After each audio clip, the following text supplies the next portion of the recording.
Bismillahirrahmanirrahim. Assalamualaikum warahmatullahi wabarakatuh. Alhamdulillahirabbil alamin wa bihi nasta'inu ala umurid dunya waddin. Assalatu wassalamu ala asyrafil anbiya'i wal mursalin wa ala alihi wa sahbihi ajmain. Rabbi shrah li sadri wa yassir li amri wahlul 'uqdatam min lisani yafqahu qawli, amma ba'du. Yang pertama dan paling utama, marilah kita ucapkan syukur atas kehadirat Allah Subhanahu wa Ta'ala, yang mana atas kehadiratnya kita bisa berkumpul di tempat yang sama-sama kita cintai ini. Salawat beriring salam tak lupa kita hadiahkan untuk junjungan alam, yakni Habibina Muhammad Shallallahu Alaihi Wasallam, dengan sekurang-kurangnya lafaz Allahumma sholli ala Sayyidina Muhammad wa ala ali Sayyidina Muhammad. Baiklah, sebelum memasuki materi, alangkah baiknya apabila kita membaca doa sebelum belajar yang akan saya pimpin. Bismillahirrahmanirrahim. Radina billahi rabbah wa bil islami dina wa bi Muhammadin nabiyya wa rasulah. Allahumma zidna ilman warzuqna fahman birahmatika ya arhamar rahimin. Amin ya rabbal alamin. Adapun materi yang akan saya bawakan pada pagi hari ini, yakni tentang hak dan kedudukan wanita di dalam keluarga dalam pandangan berdasarkan hukum Islam. Sebelum memasuki hak dan kedudukan wanita, saya akan mengartikan dulu apa itu hak dan apa itu kedudukan. Hak adalah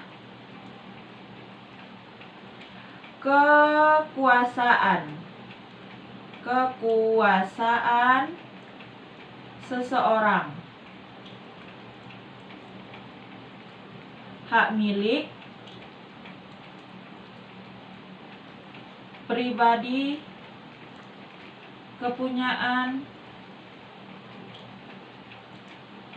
dan lain-lain. Adapun kedudukan adalah posisi seseorang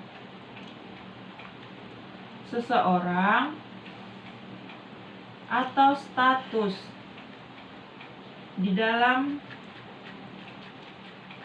masyarakat sosial. Jadi yang akan kita bahas yaitu hak dan kedudukan. Hak yaitu kekuasaan seseorang, berarti hak wanita, hak perempuan. Berarti yang akan kita bahas yaitu kekuasaan seorang perempuan atau kepemilikan atau hak milik, hak pribadinya perempuan, dan kedudukannya juga, kedudukan seseorang perempuan dan juga status perempuan di dalam masyarakat tersebut. Baik, kita memasuki materi selanjutnya, yaitu makna hak dan kedudukan wanita di dalam keluarga berdasarkan Islam. Sebelumnya saya mau bertanya, kenapa yang menjadi materinya itu wanita yang mendapatkan hak dan kedudukan? Dikarenakan pada saat zaman jahiliyah, kenapa dibilangnya zaman jahiliyah? Zaman jahiliyah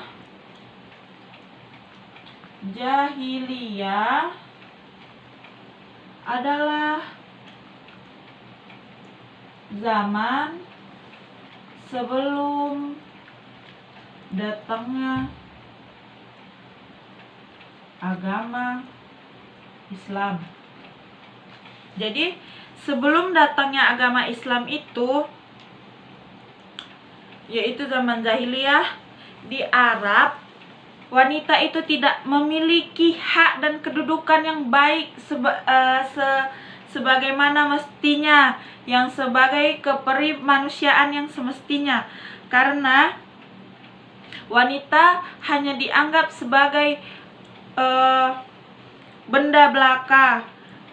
Dia ketika ia masih muda dan apabila dia dinikahi oleh lelaki, maka pada saat itu apabila wanita itu memiliki kekayaan tersebut akan menjadi milik suaminya. Pada saat dia menjadi istri seorang lelaki, dia akan bisa diceraikan dan dimadu kapan saja. Fisiknya yang lemah yang menjadikan ia di pikiran orang-orang itu hanya sebagai beban karena tidak bisa dibawa untuk berperang pada zaman itu. Pandangan yang merendahkan inilah yang membuat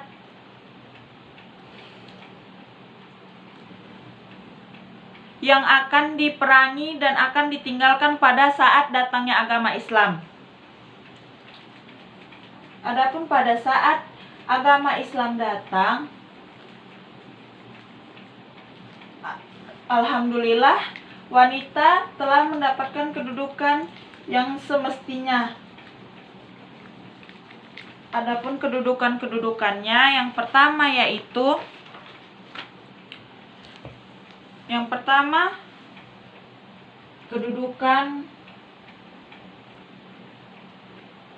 wanita sama dengan pria dalam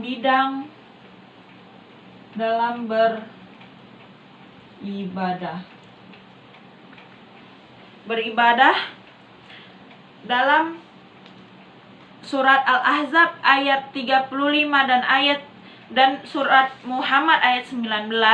Persamaan ini beriman seperti dia bisa beribadah seperti sholat, zakat, berpuasa seperti laki-laki pada umumnya, berhaji dan sebagainya. Adapun yang kedua yaitu kedudukan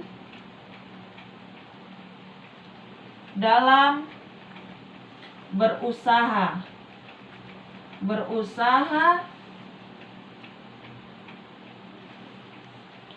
untuk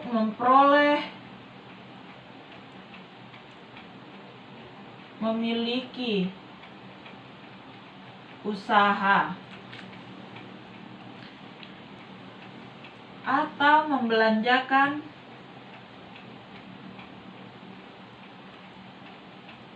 harta yang dimilikinya.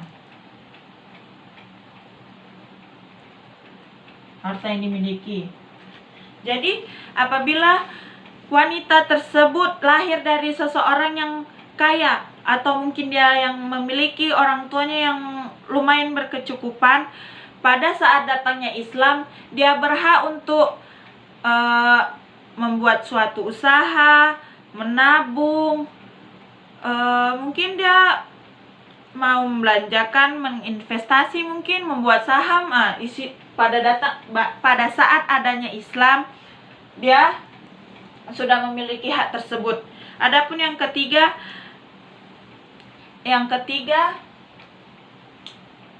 kedudukan menjadi ahli waris. Pada sebelum datangnya Islam, perempuan apabila dia telah ditinggali oleh keluarganya, maka dia tidak akan mendapatkan warisan barang sedikit. Tapi semenjak datangnya Islam, sebagaimana yang telah Allah firmankan dalam Quran surat An-Nisa ayat 7, maka perempuan sudah memiliki ahli waris, sudah bisa menjadi ahli waris apabila ada orang yang keluarganya meninggal. Selanjutnya saya akan menjelaskan hak-hak wanita semenjak kedatangan Islam. Hak-hak wanita berdasarkan hukum Islam.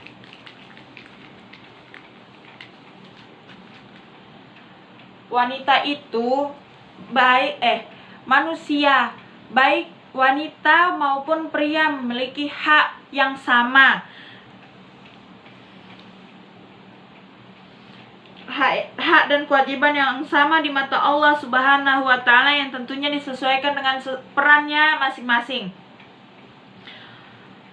untuk menjalani keseimbangan dalam kehidupan. Adapun hak-hak yang dimiliki perempuan, yang pertama yaitu hak melangsungkan kehidupan. Kenapa yang menjadi pertama, hak pertama itu melangsungkan kehidupan? Dikarenakan pada zaman jahiliyah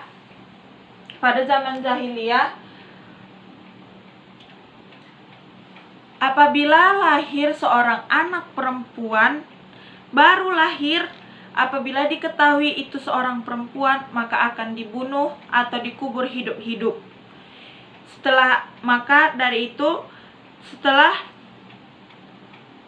Setelah Islam datang, itu tidak ada lagi. Semenjak itu wanita bisa hidup dengan normal atau bisa hidup hingga besar, sebagaimana Quran surat At-Takwir ayat 8 dan 9. Karena pada zaman jahiliyah itu di dalam pikiran mereka, itu perempuan itu nggak ada apa-apanya, cuma jadi beban, kayak dia tuh lemah, nggak bisa ngapa-ngapain lah pokoknya. Terus yang kedua itu hak untuk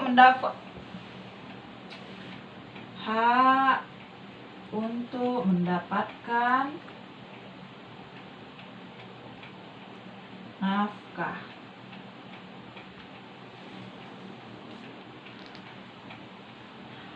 Di dalam Islam, perempuan itu tidak bertanggung jawab untuk mencari nafkah, tapi dia berhak atau memiliki hak untuk mendapatkan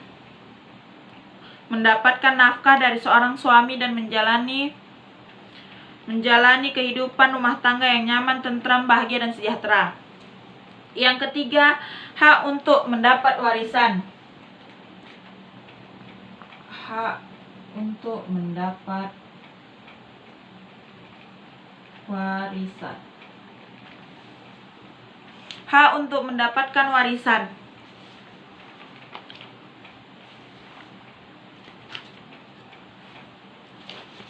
Hak mendapat warisan ini sangat bertolak belakang sebagaimana tradisi zaman jahiliyah di masa itu, yang harta warisan hanya diperuntukkan untuk anak laki-laki yang telah dewasa, sementara kaum wanita dan anak-anak tidak akan mendapatkan apa-apa. Ini sangat bertolak belakang. Adapun hak selanjutnya adalah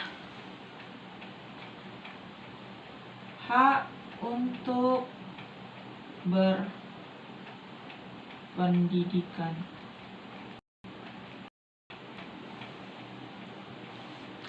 Selanjutnya, wanita dalam Islam memiliki keistimewaan yang lainnya. Ketika Islam itu datang hak untuk menuntut ilmu.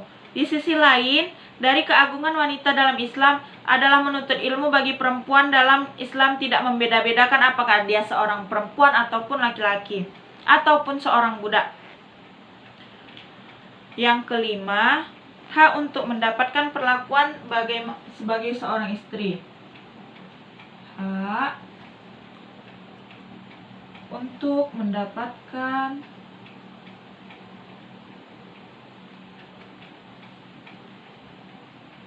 perlakuan baik bagi seorang wanita, istri ya.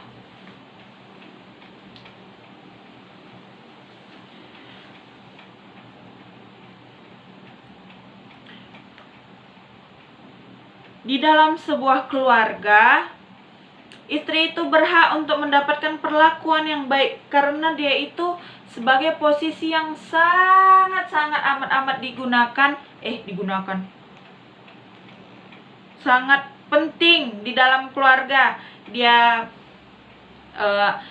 suami tidak boleh tutur kata yang kasar, harus santun dan tidak menyakiti secara fisik maupun mental yang menyebabkan seorang istri itu terancam nyawanya. Selanjutnya, hak untuk mendapatkan pekerjaan. Hak untuk mendapatkan pekerjaan.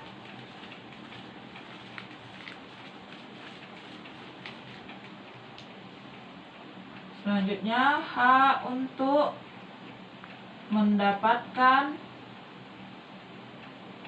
pekerjaan.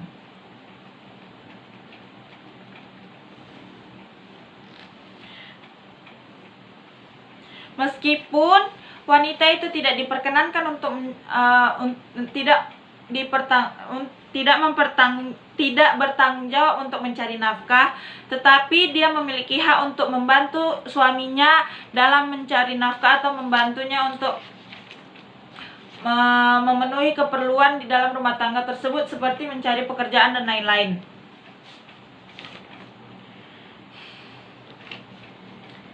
Baiklah, selanjutnya kita akan memasuki hak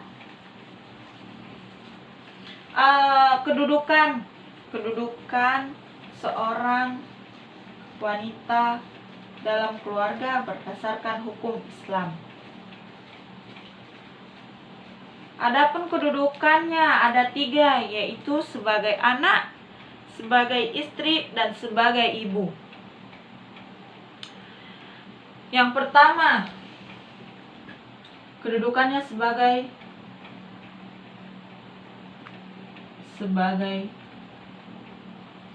anak. Nah, ini penting sekali, sangat penting sekali, dan juga ini akan menjadi tolak ukur saya. Ketika wanita yang belum menikah, dia akan menjadi tanggung jawab bagi orang tuanya, terkhususnya ayah.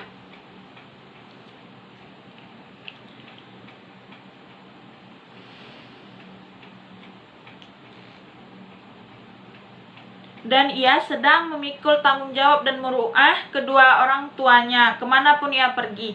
Muru'ah itu seperti menutup aurat atau kehormatannya sendiri. Apapun yang dilakukan akan diperhatikan oleh sekelilingnya. Dia yang buka aurat, yang ngomong kasar, dan yang lain-lain itu pasti bakalan diperhatikan sama orang-orang sekeliling kalian.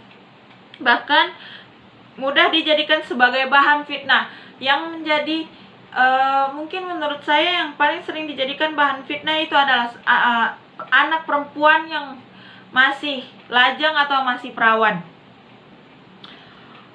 Selanjutnya, mereka akan menjaga muru'ah kedua orang tuanya, terutama ayahnya.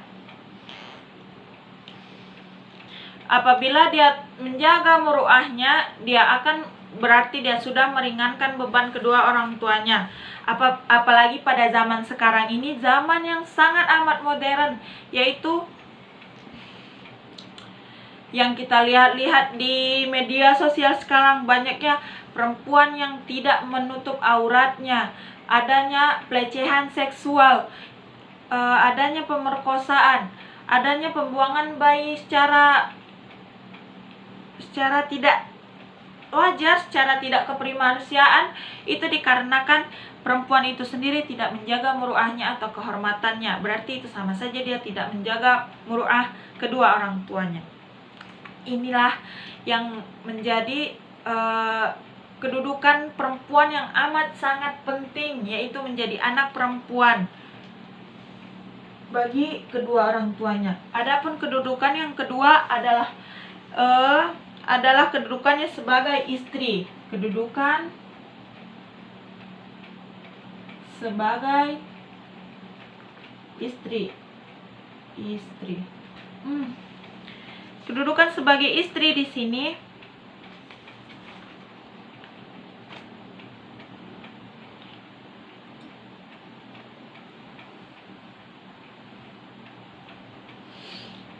sebagaimana di dalam sebagaimana hadis yang diriwayatkan oleh Dailami,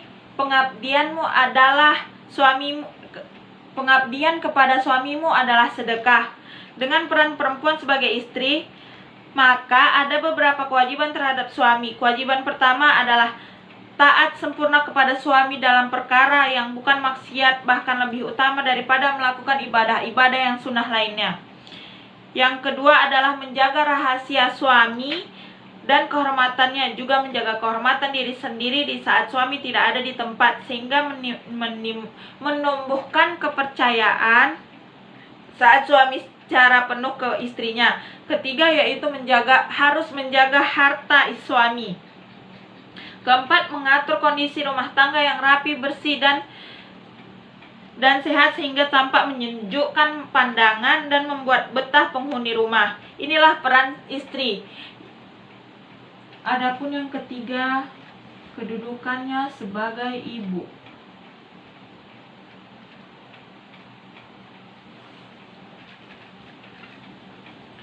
Sebagai ibu,